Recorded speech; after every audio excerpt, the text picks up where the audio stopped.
Review exercise 1 question number 2। Question number 2 में है कि हमें ए बी एंड सी की 3 वैल्यूज दी गई हैं। देन वेरीफाई करना है कि ये दोनों साइड क्या है, आपस में बराबर है। a into B plus C is equal to A B plus A C. ठीक है, हमने वेरीफाई करना है कि अगर इन वैल्यूज को इसमें पुट किया जाए तो दोनों साइड्स बराबर है। सबसे पहले क्या ले लेंगे, left hand side. Left hand side is equal to A into B plus C.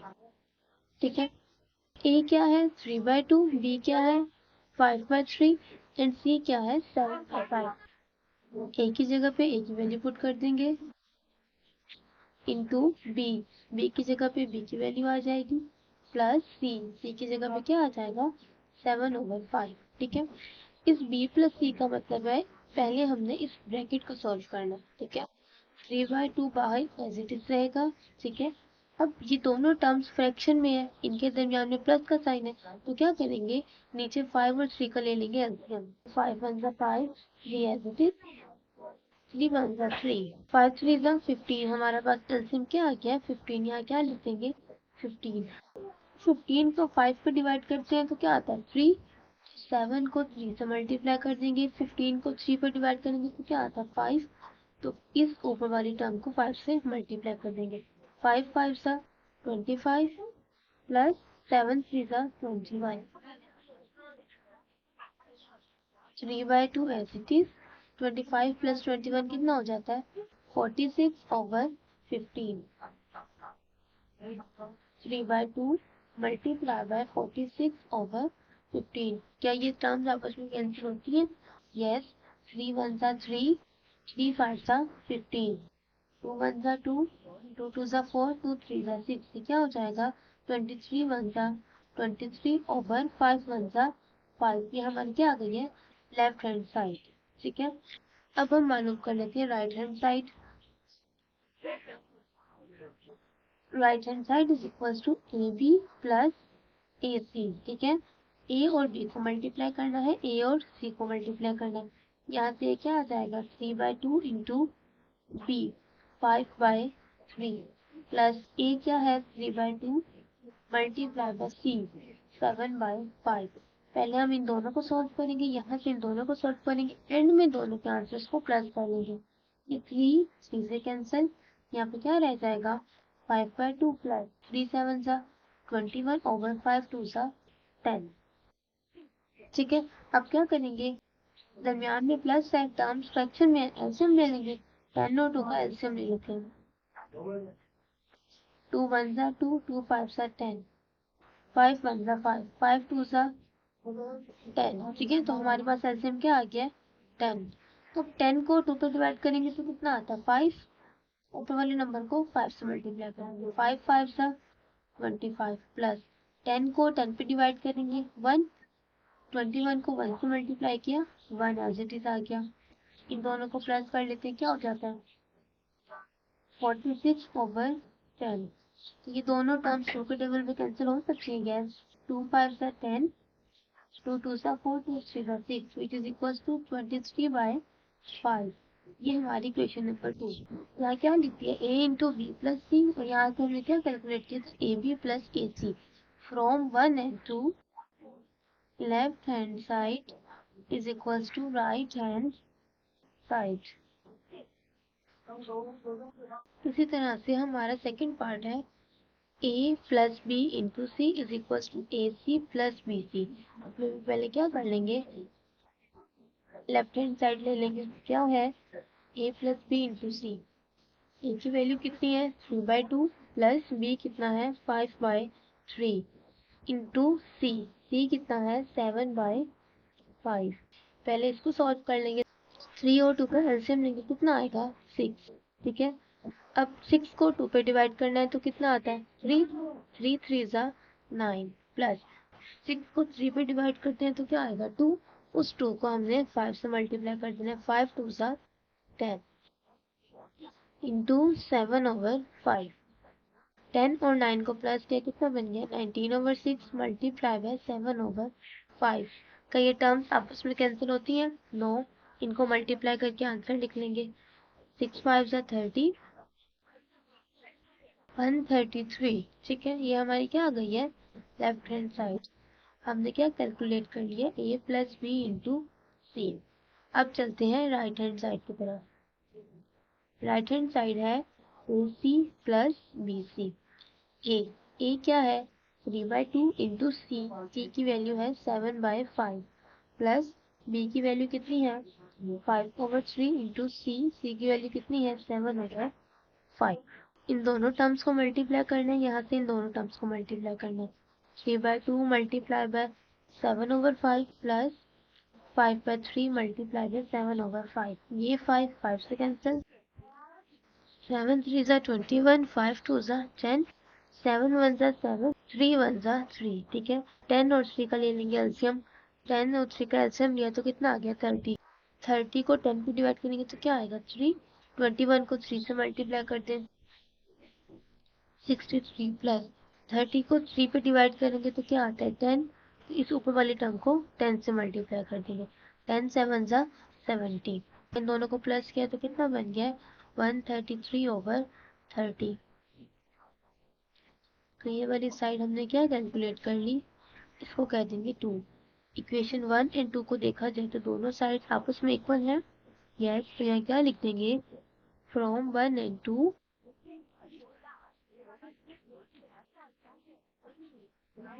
Left hand side is equals to right hand side. यही हमने वेरीफाई करना था। ठीक है, यहाँ पर हमारा क्वेश्चन नंबर 2 के दोनों पार्ट कंप्लीट होता है। क्वेश्चन नंबर 3 में हमें ए बी एंड सी की 3 वैल्यूज दी हुई है। हमने क्या करना है, इसको वेरीफाई करना है associative property with respect to addition. ठीक है, पहले एसोसिएटिव प्रॉपर्टी को एडिशन के लिहाज से वेरीफाई करना है, उसके बाद एसोसिएटिव प्रॉपर्टी को मल्टीप्लिकेशन के लिहाज से वेरीफाई करना है। ठीक है, associative property with respect to addition क्या होती है, A plus B plus C is equal to A plus B plus C. इसमें क्या बात है, पहले ये जो ब्रैकेट्स हैं वो बी एंड सी के दरमियान में, मतलब पहले हमने इन दोनों को प्लस करना है, जो आंसर आएगा उसको ए में ऐड करना है। और इस साइड पे पहले जो ब्रैकेट है ए और बी के दरमियान में, पहले इन दोनों को प्लस करना है, जो आंसर आएगा उसमें सी को ऐड करना है। ठीक है, तो पहले यहाँ से किसको सॉल्व कर लेते हैं, A plus B plus C is equal to A क्या है 4/3 प्लस ब्रैकेट बी कितना है 5/2 प्लस 7/4। ठीक है, 1/3 प्लस 4 और 2 का एलसीएम ले लेंगे तो कितना आ जाएगा 4। 4 को 2 पे डिवाइड करेंगे तो कितना आता है 2। 5 2 सा 10 प्लस 4 को 4 पे डिवाइड करेंगे 1। 7 1 सा 7। 4/3 प्लस 10 प्लस 7 कितना होता है 17/4। ठीक है, यहाँ से 4 और 3 का एलसीएम लिया तो कितना आया है 12। 12 को 3 पे डिवाइड करें, 3 4 सा 12 होता है, तो यहाँ पे क्या आ जाएगा 4। 12 को 4 पे डिवाइड करें, 4 3 सा 12, तो 17 को किससे मल्टीप्लाई कर देंगे 3 से। 4 4 सा 16 प्लस 17 3 सा 51। इन दोनों टर्म्स को हम यहाँ पे ऐड कर लेंगे। हमारे पास जो है हमारी लेफ्ट हैंड साइड क्या आ गई है 67/12। इसको कह देंगे क्वेश्चन नंबर 2। ठीक है, नाउ अब हम क्या करेंगे, राइट हैंड साइड को सॉल्व करेंगे। राइट हैंड साइड क्या है A plus B plus C. ठीक है, ए की वैल्यू है 4/3 प्लस बी 5/2 इंटू सी की वैल्यू कितनी है 7/4। इन दोनों टर्म्स का एलसीएम लिया तो कितना आ गया 6। 6 को 3 पे डिवाइड करें, 3 2 सा 6, 4 2 सा कितना हो जाएगा 8।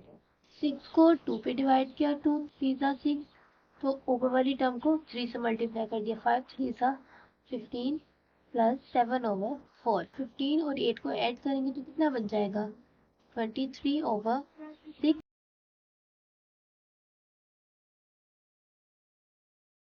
6 और 4 का ले लेते हैं LCM.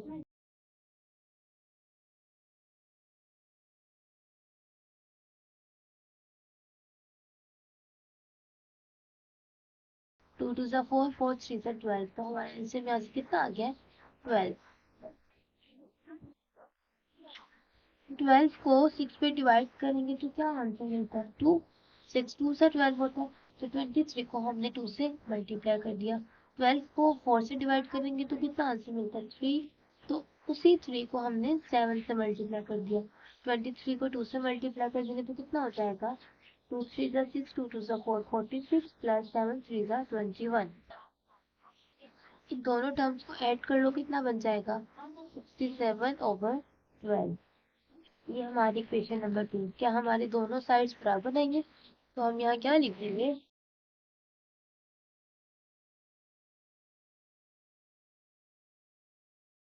a plus b plus c equals to a plus b plus c।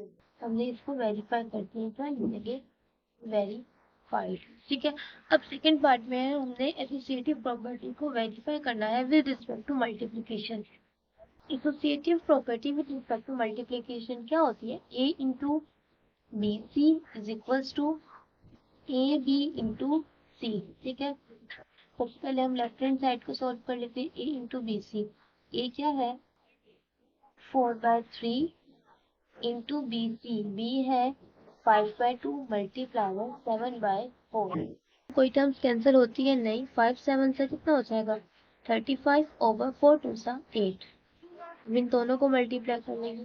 4/3 multiply by 35/8।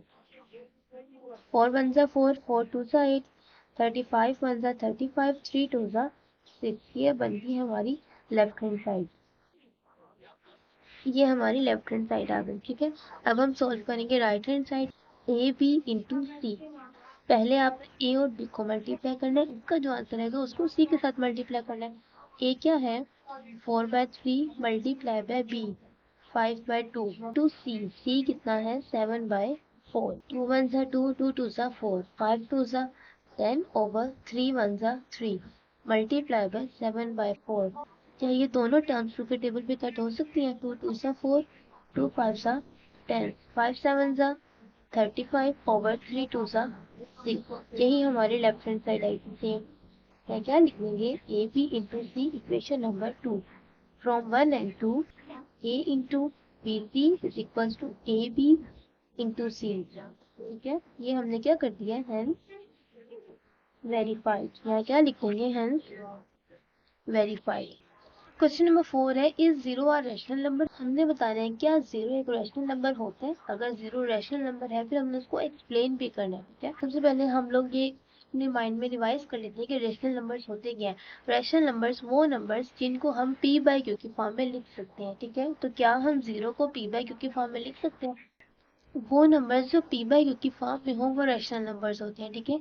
हमने कहा था कि जो q है वो कभी भी 0 नहीं हो सकता। ठीक है। क्यू जो है 0 नहीं हो सकता, लेकिन क्या हम p की जगह पे 0 ओवर समथिंग लिख सकते हैं? 0/2। इन दोनों को हम डिवाइड करेंगे तो आंसर क्या आएगा? 0। मतलब 0 को p बाई क्यू की फॉर्म में लिखा जा सकता है, तो इसीलिए 0 भी क्या होगा? एक रैशनल नंबर। ठीक है। यहाँ क्या लिखेंगे? Yes 0 is a rational number because, reason भी देंगे साथ, because it can be written in the form of p by q. इस क्वेश्चन का सिंपली आंसर है यस 0 एक रैशनल नंबर है क्योंकि उसे p बाई क्यू के फॉर्म में लिखा जा सकता है। फॉर एग्जाम्पल यहाँ पे हम कुछ एग्जाम्पल्स भी दे देंगे। 0/45 एक्सेट्रा। ठीक है। तो जस्ट हमारा यहाँ पे आंसर कंप्लीट होता है कि हम 0 को p बाई क्यू की फॉर्म में लिख सकते हैं, इसलिए जो है 0 एक रैशनल नंबर है। क्वेश्चन नंबर 5 में state dichotomy property of real number. हमने रियल नंबर्स की कुछ प्रॉपर्टीज पढ़ी थी। डिकॉटमी प्रॉपर्टी क्या थी? कि if a b belongs to real numbers. ठीक है। अगर दो नंबर्स हैं वो रियल नंबर्स को बिलोंग करते हैं, either a is less than b और a is equals to b और a is greater than b। हमने पढ़ा था ना, अगर a और b दो रियल नंबर्स हैं, या तो a छोटा होगा b से, या फिर a b के बराबर होगा, या फिर a बड़ा होगा b से। ठीक है। इस वाली प्रॉपर्टी को हम क्या कहते हैं? डिकॉटमी प्रॉपर्टी। इससे जस्ट हमने इतना सा आंसर लिखना है। अब हम चलते हैं क्वेश्चन नंबर 6 की तरफ। क्वेश्चन नंबर 6 में है find to rational numbers between 4 and 5। हमने 4 and 5 के दरमियान में दो रैशनल नंबर्स फाइंड आउट करने हैं। हमें दो नंबर्स के दरमियान वाले रैशनल नंबर्स मालूम करना हो तो हम क्या करते हैं? उन दो नंबर्स की एवरेज मालूम करते हैं। ठीक है। तो यहाँ क्या लिखेंगे? First we will find the average of 4 and 5।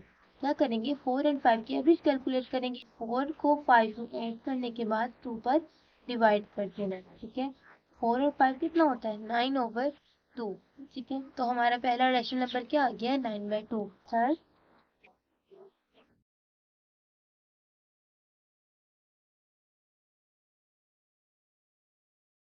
Rational number between 4 and 5 is 9/2, ठीक है। पहला नंबर जो है 4 and 5 के दरमियान कौन सा है, वो है 9/2।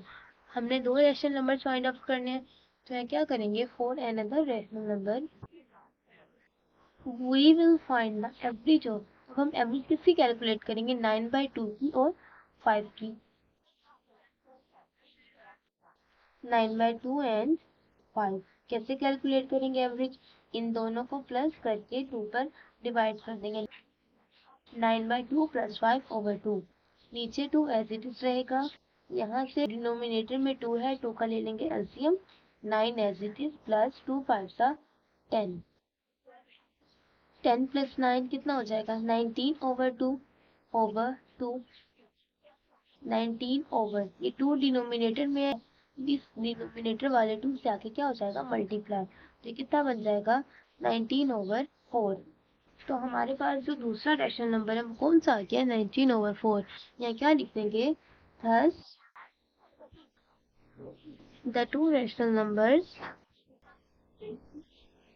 बिटवीन 4 and 5 आर, कौन कौन से रेशनल नंबर्स हैं, एक है 9/2 एंड 19/4। यहाँ पे हमारा क्वेश्चन कंप्लीट होता है। अब चलते हैं क्वेश्चन नंबर 7 की तरफ। क्वेश्चन नंबर 7 में हमने सिंप्लीफाई करना है। अब ये जो रूट है, ये 5th रूट है, सबसे पहले हम क्या कर लेंगे, इस रूट को खत्म कर देंगे। क्या हो जाएगा, x15 y35 ओवर c⁻20 की होल पावर। 5th रूट को खत्म करेंगे तो पावर क्या बन जाएगी, 1/5। ब्रैकेट के अंदर भी पावर्स हो और बाहर भी पावर हो तो क्या हो जाती है, पावर्स आपस में मल्टीप्लाई। इस 1/5 को की पावर के साथ भी मल्टीप्लाई कर देंगे, y की पावर के साथ भी मल्टीप्लाई कर देंगे और z की पावर के साथ भी मल्टीप्लाई कर देंगे। हमने x y z की पावर्स को 1/5 के साथ मल्टीप्लाई कर दिया। 5 1 जा 5, 5 3 जा 15, 5 1 जा 5, 5 7 जा 35, 5 1 जा 5, 5 4 जा 20। x की पावर 3 1 जा 3, y की पावर 7 1 जा 7 ओवर z की पावर 4। ये हमारा क्या आ गया यहाँ पे आंसर। इस क्वेश्चन में क्या करेंगे, सबसे पहले इस 27 के फैक्टर्स बना लेंगे।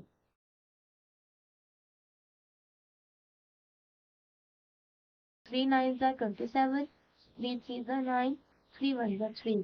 3 की पावर कितना बन जाएगा, 3 होल पावर 2x। क्या ये पावर्स आपस में मल्टीप्लाई हो जाएंगी, यस। 3 2 जा 6x, ठीक है। अब ये जो क्यूब रूट है इसको खत्म करेंगे, 3 की पावर 6x की होल पावर क्या बन जाएगी, 1/3। क्यूब रूट को खत्म किया तो पावर क्या आ गई, 1/3। अब पावर्स आपस में मल्टीप्लाई हो जाएंगी, 6x मल्टीप्लाई बाय 1/3। 3 1 जा 3, 3 2 जा 6। यहाँ पे हमारे पास क्या रह गया है, 2x। यही हमारा आंसर है, ठीक है। अब हम चलते हैं इसके थर्ड पार्ट की तरफ। इस क्वेश्चन को देखा जाए तो यहाँ है 6 × 3 की पावर n+2। क्या हम 3 की पावर n और 3 की पावर 2 को अलग करके लिख सकते हैं, यस। 3 की पावर n+1 को भी हम ब्रेक कर सकते हैं, ये क्या हो जाएगा, 6 × 3 की पावर n × 3 का स्क्वायर, ठीक है। इन पावर को हमने ब्रेक कर दिया, यहाँ से क्या हो जाएगा, 3n × 3 की पावर 1 माइनस 3 की पावर n। 6 × 3 की पावर n इंटू 3 का स्क्वायर कितना होता है, 9 ओवर। क्या इन दोनों टर्म्स में से 3 की पावर n कॉमन लिया जा सकता है, यस। 3 की पावर n बाहर आ जाएगा, यहाँ से क्या रह जाएगा, 3 माइनस ये बाहर चल गया, यहाँ से क्या रह गया, 1। 3 की पावर n 3 की पावर n से कैंसिल, ठीक है। 6 मल्टीप्लाई बाय 9 ओवर 3 में से 1 गए 2। 6 9 का कितना होता है, 54 ओवर 2। 2 1 जा 2, 2 2 ज़ा 4, 1 कैरी, 2 7 ज़ा 14। तो हमारे पास यहाँ आंसर कितना आ गया 27। नीचे से बचा है 1, डिनोमिनेटर में 1 नहीं लिखते, तो 27 is our answer. Sum of 3 consecutive odd integers. तो हमारे पास कंसेक्यूटिव ओड इंटीजर्स हैं, उनका जो सम है वो 51 है। हमने उन 3 इंटीजर्स को फाइंड करना है। सबसे पहले हम बात कर लेते हैं ओड कंसेक्यूटिव इंटीजर्स की। कंसेक्यूटिव इंटीजर्स हम लोग पढ़ चुके हैं कि वो इंटीजर्स जो एक खास पैटर्न या खास लॉजिक को फॉलो करते हो। अगर एक नंबर 1 है, हम 1 में 1 ऐड करें 2 बन जाता है, फिर 1 में 2 ऐड करें तो 3 बन जाता है।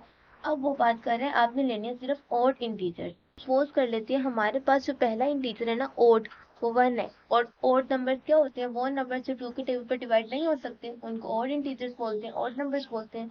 ठीक है, हमने सपोज किया कि हमारे पास जो पहला इंटीजर है वो क्या है 1। ठीक है, 1 के बाद दूसरा ओड इंटीजर क्या होता है 3। 3 के बाद अगला ओड इंटीजर क्या बनेगा 5। ठीक है, 1 3 एंड 5। अब मैं 1 में कितना ऐड करूँ ये 3 बन जाए। 1 में हमने 2 ऐड किया तो 3 बन गया। ठीक है, उसके बाद फिर हमने 1 में कितना ऐड किया तो 5 बना। 1 में हमने 4 ऐड किया तो 5 बन गया। तो अब जो हम नंबर्स को लेट करेंगे वो क्या करेंगे, late x plus 2 and x plus 4 are the 3 consecutive odd integers। हमने यहाँ देखा कि अगर हम 1 में 2 ऐड करते हैं तब जाके 3 बनता है। ठीक है, 2 ऐड करने से हमें odd इंटीजर मिल रहा है। उसके बाद हमने देखा अगर हम 1 में 4 ऐड करें तब जाके हमें तीसरा कंसेक्यूटिव इंटीजर मिलता है जो कि odd है। तो यहाँ पे हम क्या करेंगे, let first integer is equal to x, second integer is equal to x plus 2। ठीक है, x कोई भी ओड नंबर होगा उसमें 2 को ऐड करेंगे तब भी हमारे पास ओड नंबर ही आएगा। उसके बाद third integer is equal to x plus 4। ठीक है, हमने 3 कंसेक्यूटिव ओड इंटीजर्स को लेट कर लिया। अकॉर्डिंग टू क्वेश्चन में है इन तीनों का जो सम है वो 51 है। तो ये क्या हो जाएगा, x plus 2 plus x plus 4 is equal to 51। ठीक है, इन तीनों का सम 51 है। 1x 2x प्लस x कितना हो जाएगा 3x प्लस 4 और 2 6 is equal to 51। 3x is equal to 51 plus का 6 वहाँ के क्या हो गया माइनस का 6। 3x इज इक्वल टू 51 में से 6 को माइनस कर दें कितना आ जाता है 45। ठीक है, 3 यहाँ पे मल्टीप्लाई हो रहा है, यहाँ के क्या हो जाएगा डिवाइड। 3 1 ज़ा 3, 3 1 ज़ा 3, 1 कैरी, 3 5 ज़ा 15, x इज इक्वल्स टू 15। ठीक है, अब जो फर्स्ट इंटीजर था वो x था, तो हमारे पास पहला इंटीजर कितना आ गया है 15। या क्या लिख देंगे, first integer is equals to x which is equals to 15। ठीक है, सेकेंड इंटीजर के लिए क्या करेंगे, second integer is equals to, second integer हमने क्या लेट किया था x प्लस 2। x हमारे पास कितना है 15, 15 में 2 ऐड कर देंगे कितना हो जाएगा 17। इसके बाद आ जाते हैं third integer. Third integer is equal to x plus 4। 15 में 4 को ऐड कर देंगे कितना बन जाएगा 19। तो हमारे पास 15, 17 एंड 19 वो 3 ओड कंसेक्यूटिव इंटीजर्स हैं जिनको हम प्लस करेंगे तो हमारे पास क्या बनता है 51। यहाँ क्या लिख देंगे, third 15, 17 and 19 are the required integers। ठीक है, यहाँ पे हमारा क्वेश्चन नंबर 8 भी कंप्लीट होता है। क्वेश्चन नंबर 9 के स्टेटमेंट पढ़ लेते हैं। Abdullah picked up 96 balls. Abdullah ने टोटल 96 बॉल्स को पिक किया है and placed them into 2 buckets. और उसने उन बॉल्स को 2 बकेट्स में रख दिया है।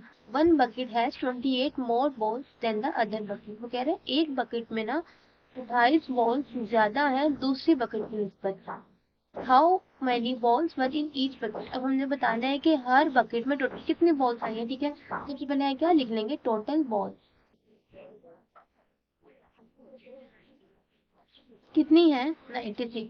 सबसे पहले हमने यहाँ क्या लिख लिया, total balls is equal to 96। हमने यहाँ क्या लेट कर लेना है, one bucket has balls is equal to x. जो 2 बकेट्स है ना, एक बकेट में 28 बॉल्स ज्यादा है दूसरी बकेट से, तो हमने पहली बकेट में बॉल्स को लेट कर लिया एक्स। ठीक है, उसके बाद क्या लिखेंगे, अदर बकेट हैज बॉल्स। हाँ क्या हो जाएगा x प्लस 28। ठीक है, एक बकेट में x बॉल्स है और दूसरी बकेट में 28 बॉल्स ज्यादा है x बकेट से। टोटल वॉल्स 96 है, इन दोनों को प्लस करके 96 के बराबर रख देंगे, क्या हो जाएगा x plus 28 is equal to 96। x और x कितना हो जाएगा 2x plus 28 is equal to 96। Plus का 28 वहां से क्या हो जाएगा माइनस का 28।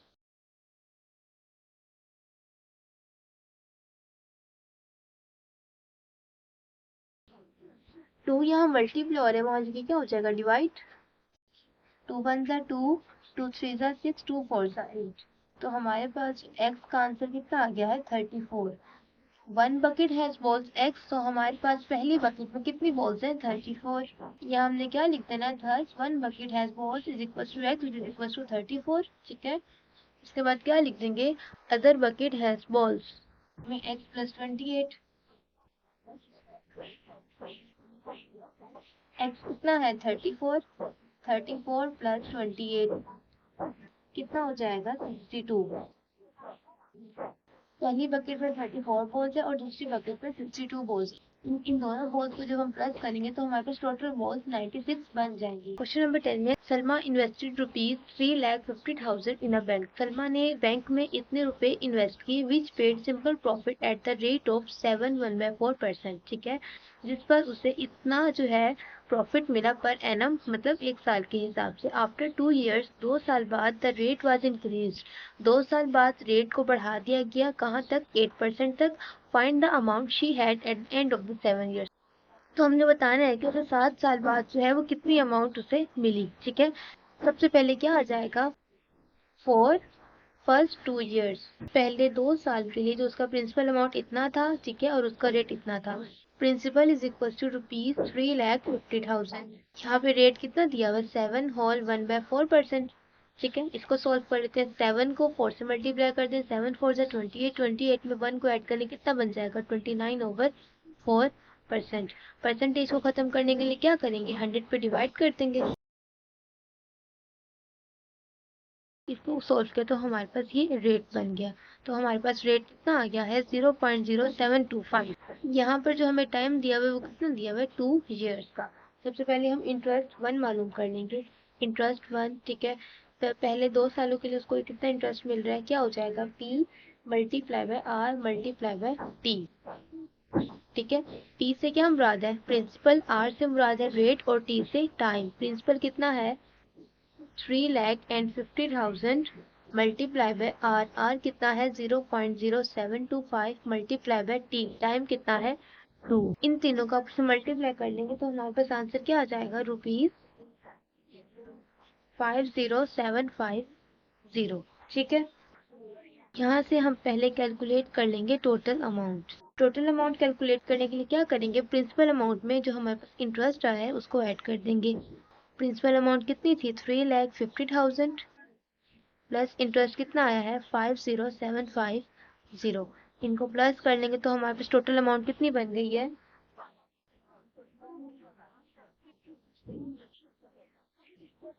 उसके बाद हम बात कर लेंगे नेक्स्ट 5 ईयर्स के लिए, for next 5 years. Next 5 years के लिए उसका जो रेट था उसको कितना बढ़ा दिया गया है 8% पे बढ़ा दिया गया है। ठीक है, टाइम हमारे पास 5 ईयर्स का है और प्रिंसिपल अमाउंट हमें दी हुई है। यहाँ पे क्या लिख लेंगे principal is equals to 3,50,000 rupees. ठीक है, उसके बाद यहाँ पे रेट कितना है 8%। ठीक है, परसेंटेज को खत्म करने के लिए 8 को 100 पे डिवाइड कर देंगे। 8 को 100 पे डिवाइड किया तो कितना आ गया 0.08। टाइम कितना दिया हुआ है 5 ईयर्स का। सेम जिस तरह से हमने इंटरेस्ट 1 मालूम किया उसी तरह से हम इंटरेस्ट 2 मालूम कर लेंगे, जिसमें हम P multiply by R multiply by T वाला फार्मूला यूज करेंगे। I2 निकालने के लिए P multiply by R multiply by T। P कितना है 3,50,000 मल्टीप्लाई बाय रेट, रेट कितना है 0.08 मल्टीप्लाई बाय 5। इन तीनों को मल्टीप्लाई किया तो हमारे पास कितना आ गया 1,40,000 क्या आ गया हमारे पास इंटरेस्ट 2। ठीक है, अब हम टोटल इंटरेस्ट कैलकुलेट कर लेंगे। जो हमारे पास दो इंटरेस्ट आए, इंटरेस्ट 1 को हम प्लस कर देंगे इंटरेस्ट 2 में। ठीक है,